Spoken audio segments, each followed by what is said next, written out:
Hello everyone, welcome to all in my YouTube channel, and I will going to discuss the book Agriculture at a Glance, and I will going to discuss the crop oilseed crop today. Okay, first of all oilseed crop. Total 9 oilseed crop होता है, ठीक है. Oilseed crop okay. In India total 9 oil seed crop grow होता है, ठीक है, जिसमें से 7 ईडिएबल ऑयल होता है जिसको हम लोग खाते हैं और 2 नॉन ईडिएबल ऑयल, ठीक है, जैसे कि कैस्टर एंड लिनसीड, ठीक है. और सारा pulse legumes, all pulse are leguminous, जितना भी पल्स है लेग्यूमिनस है, लेकिन सारा ऑयल सीड लेग्यूमिनस नहीं होता है, ठीक है. 2 ऑयल सीड जो लेग्यूमिनस होता है, एक ग्राउंडनट होता है, एक सोयाबीन होता है, ठीक है, और सारा नॉन लेग्यूमिनस होता है, ठीक है. और जो कुछ ऑयल सीड क्रॉप है, एक groundnut, rapeseed mustard, soybean, sunflower, sesame, safflower, niger, linseed. Then I will discuss on the crop oilseed crop यानी ग्राउंड नट क्रॉप, ठीक है. First of all, the botanical name of groundnut is Arachis hyposia, ठीक है. ये भी to type होता है, एक फेस्टिगाटा, एक प्रोकम्बेंस. फेस्टिगाटा बंच टाइप होता है जिसको स्पेनिश बोलते हैं, इरेक्ट टाइप होता है, ओके. प्रोकम्बेंस स्प्रेडिंग होता है, वर्जिना टाइप होता है, ठीक है. ये बिलोंग करता है पेपुलिनेसी फैमिली से, ठीक है. ग्राउंडनट को हम लोग पीका नट बोलते हैं, मंकी नट, अर्थ नट, मूंगफली बोलते हैं, ठीक है. अराचीज अपोजिया जो है ना, ऑरिजिनेट हुआ है ग्रीक वर्ड से, ठीक है. अराचीज का मतलब होता है लेग्यूम, ठीक है. हैपोजिया मतलब बिलो द ग्राउंड और the soil. Groundnut self pollinated crop होता है, डे न्यूट्रल प्लांट होता है, और ये ग्राउंडनट मॉडिफाइड फ्रूट है. फ्रूट जो ग्राउंडनट का होता है उसको नट बोलते हैं. अब फ्रूट टाइप बोलेगा तो लोमेंटम, ठीक है. फिर गाइनोफोर जो ग्राउंडनट का होता है उसको हम लोग पिग बोलते हैं, पिग, ठीक है. फिर जियोट्रोपिज्म क्या होता है, at the base of the ovary के बेस पे एक मेरिस्मेटिक रीजन ग्रो होता है और वो स्टॉक लाइक स्ट्रक्चर बना देता है जो बेंड होता है डाउनवर्ड और फोर्स करता है ओवरी को कि वो सॉइल के अंदर चला जाए, ठीक है. The pig carrying the ovary, जो पिग है वो ओवरी को कैरी करता है, पुश करता है सॉइल के अंदर. आफ्टर एंट्रिंग, जब भी सॉइल में एंट्री हो जाता है तो ओवरी डेवलप करता है और हॉरिजेंटल पोजीशन लेता है, ठीक है. कौन सा position, horizontal position, and pod फिर धीरे धीरे इनलार्ज हो जाता है, ठीक है. फ्लावरिंग कब स्टार्ट होता है, 24 से 40 days after sowing flowering start होता है, ठीक है. देन अब पिग बिगम विजिबल लगभग 5 से 7 दिन, फ्लावरिंग के 5 से 7 दिन बाद पिग विजिबल हो जाता है, ठीक है. फिर टेस्टा एक थिन स्किन होता है जो सीड को कवर करता है और नट को कवर करता है, ठीक है. फिर ratio of flower, page and pod का रेशियो कितना, अगर फ्लावर 7 होगा तो पेग्स 4 होगा और पॉड 1 होता है, तो 7:4:1 रेशियो होता है, ठीक है. फिर प्रोटीन कंटेंट लगभग ग्राउंडनट सीड में 26% होता है, ऑयल कंटेंट 45% होता है, ठीक है. फिर ग्राउंडनट के केक में लगभग 7 से 8% नाइट्रोजन होता है. सेलिंग परसेंटेज ग्राउंडनट का 70% होता है. ग्राउंडनट अकाउंट करता है लगभग 30% एकड़ एंड मोर देन 30% एकड़ and 40% total oil seed production in India, ठीक है. टेम्पो जो स्टार्ट हुआ था 1986 में स्टार्ट हुआ था, ठीक है. इसका फुल फॉर्म होता है technology mission on pulse and oil seed, जो स्टार्ट हुआ था 1986 में. ये बहुत इंपॉर्टेंट है, टेम्पो कब स्टार्ट हुआ था 1986, और इसका full form technology mission on pulse and oil seed, ठीक है. और क्या होता है ना, जो ग्राउंडनट रवि सीजन में ग्रो होता है वो ज्यादा इल्ड देता है as compare to kharif season, क्योंकि रवि सीजन में उतना ज्यादा इंसिडेंस नहीं होता है इंसेक्ट, पेस्ट एंड डिजीज का. इसी कारण रवि सीजन ज्यादा इल्ड देता है खरीफ सीजन वाले क्रॉप से, ठीक है.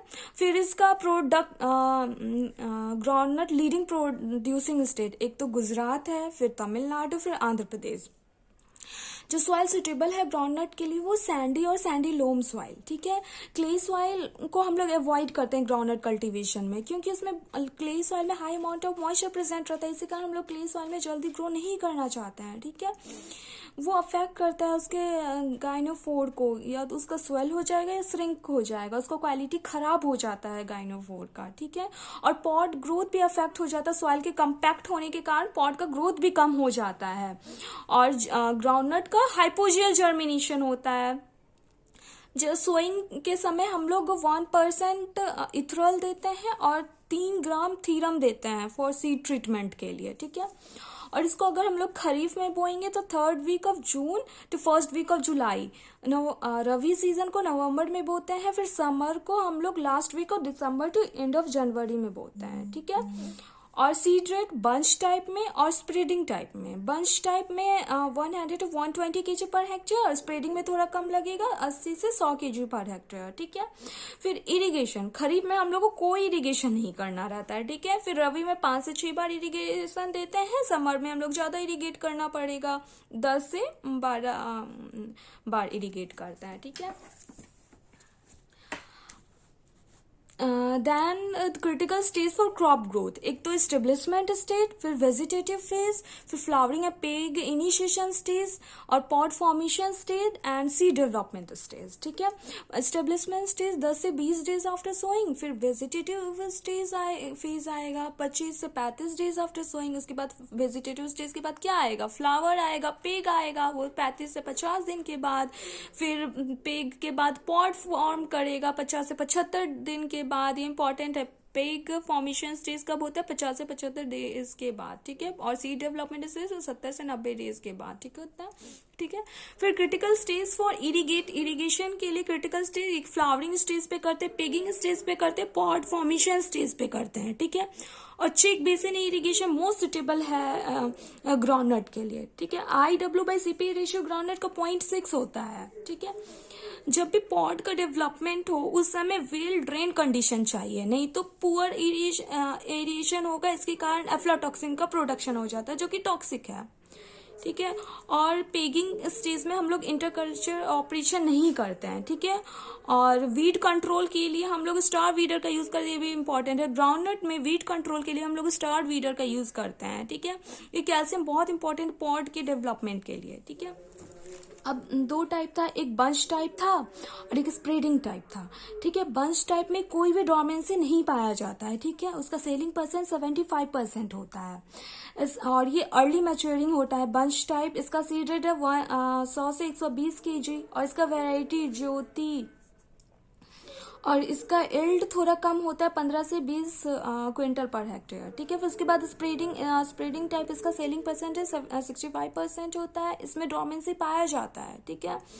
और ये स्प्रेडिंग टाइप लेट मैच्योरिंग होता है, इसका seed rate 80 to 100 kg per hectare, और इसका वैरायटी जैसे चंद्रा, वर्जिना, गंगापुरी, और इसका हाई इल्ड होता है 20 से 30, कंपेरेटिवली ज्यादा रहता है बंच टाइप से। यानी कि बंच टाइप में हम लोग क्या देखें, ये अर्ली मैच्योरिंग था, इसमें डोर्मेंसी बंच टाइप में नहीं पाया जा रहा था, सेलिंग परसेंटेज 75% था, सीड रेट इसका 100 to 120, यानी कि सीड रेट इसका ज्यादा था, लेकिन इल्ड इसका कम हो जा रहा है, 15 से 20 क्विंटल पर हेक्टेयर, ठीक है। और स्प्रेडिंग टाइप में हम लोग देखें लेट मैच्योरिंग था, और सेलिंग परसेंटेज 65% है, और इसका वैरायटी चंद्रा, वर्जिना टाइप, और इसका इल्ड ज्यादा हो रहा है 20 से 30 quintal per hectare, okay. Then cropping system जो मोस्ट सुटेबल है, एक ग्राउंडनट और पीजन पी का 4:1 में करते हैं, फिर ग्राउंडनट को कैस्टर के साथ, ग्राउंडनट सनफ्लावर, ग्राउंडनट उर्दबिन 4:1 में करते हैं, फिर ग्राउंडनट और तिल 3:1 में करते हैं, ठीक है। और अर्थिंग अप ग्राउंडनट में लगभग 30 से 45 डेज आफ्टर सोइंग करते हैं, ठीक है। और फिर जो हम लोग नाइट्रोजन फिक्सेशन के लिए हम लोग कौन सा स्ट्रेन यूज करते हैं, जैपोनिकम, राइजोबियम जैपोनिकम यूज करते हैं, ठीक है। और स्टोर करते हैं जब ग्राउंडनट को तो 5% ही मॉइस्चर कंटेंट रहने देते हैं, ठीक है। और बिटरनेस कर्नल का होता है एफ्लाटॉक्सिन के प्रोडक्शन के कारण। और एफ्लाटॉक्सिन का प्रोडक्शन क्यों होता है, जब पॉट मॉइस्चर 8% से ज्यादा रहेगा तो एफ्लाटॉक्सिन का प्रोडक्शन होता है, ठीक है। और फंगस नेमली एस्परजिलस नाइगर, एस्परजिलस फ्लेवस के कारण एफ्लाटॉक्सिन का प्रोडक्शन होता है, ठीक है। रेसिस्टेंट वैरायटी जो एफ्लाटॉक्सिन है CGC27 और फेजपूर, ठीक है। और vector of virus of groundnut, vector का क्या है, एफिड, ये भी बहुत इंपॉर्टेंट है, एफिड है वेक्टर, ठीक है। फिर टिक्का और लीफ स्पॉट डिजीज, एक अर्ली लीफ स्पॉट और लेट लीफ स्पॉट। अर्ली मतलब एरिडिकोला, ठीक है। लेट स्पॉट वाला परसोनाटा, परसो, ठीक है। मेजा पेस्ट और ग्राउंडनट का white grub. Okay, thank you.